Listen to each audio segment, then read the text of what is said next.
Hello मैत्रिणींनो, यावर्षी सोमवारी 29 जून रोजी वटपौर्णिमा आलेली आहे.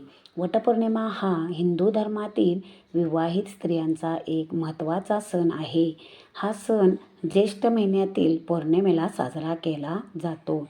या दिवशी विवाहित स्त्रिया आपल्या पतीच्या दीर्घायुष्य, आरोग्य आणि सुखसमृद्धीसाठी व्रत करतात.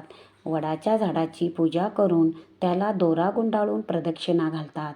वडाचे झाड दीर्घायुष्य, स्थैर्य आणि अखंड सौभाग्याचे प्रतीक मानले जाते. खरं तर हा सण सर्वांसाठी खूप महत्त्वाचा मानला जातो.